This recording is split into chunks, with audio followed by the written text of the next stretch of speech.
that you like. Go ahead, give her those hearts for me.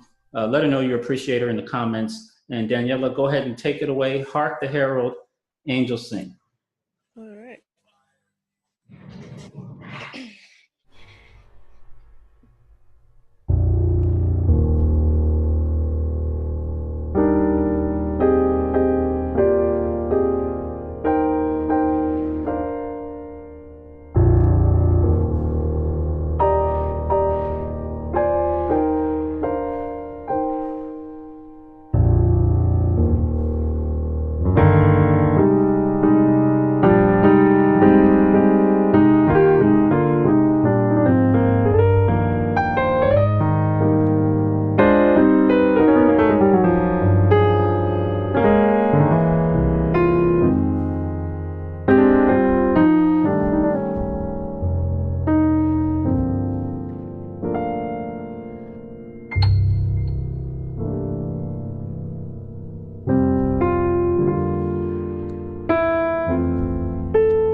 What in the world?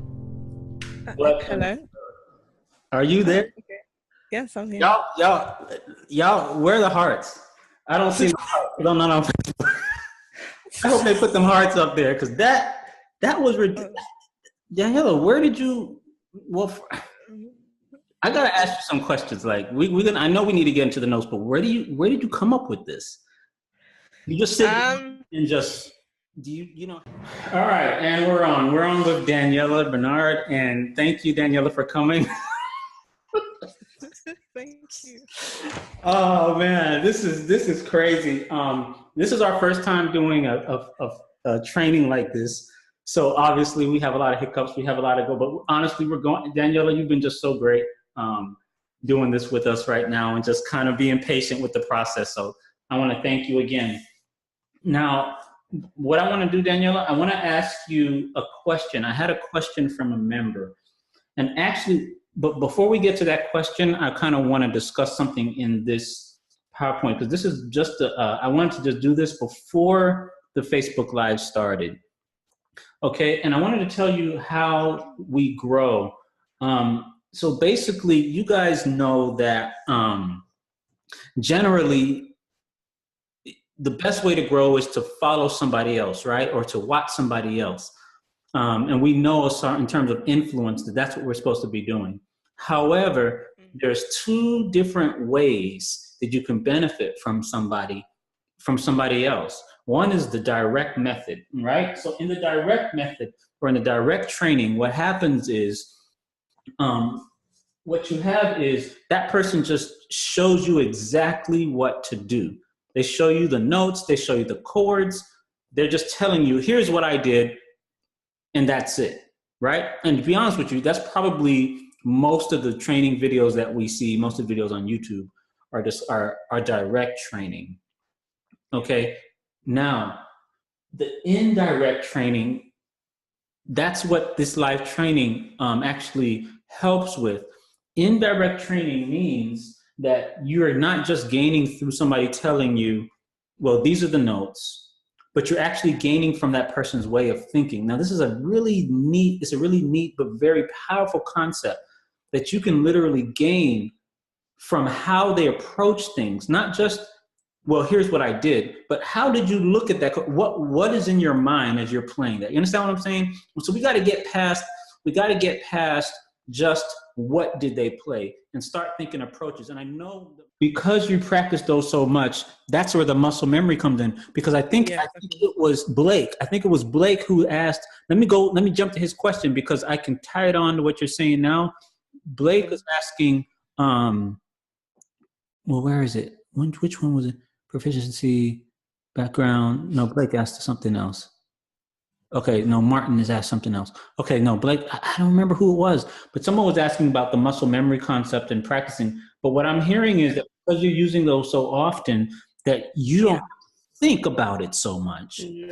That when it's time for you to with the keys that are still a struggle, yes, and I'll do it more in those keys. Okay. Yeah. Okay. Amazing. Okay, let me get to another question real quick. Okay, that was from Marvin Hart. Blake is asking, who are your musical influences? And okay. Classically, a lot of Bach. I listen to Greg. A lot, if that's how you pronounce his name. Brahms. If you listen to some of Brahms' intermezzos, the melodic line you would hear from that, a lot of my melodic lines will come from Brahms because he's a romantic composer, so he knows how to make melodies sound full and meaningful. So they'll come a lot from there.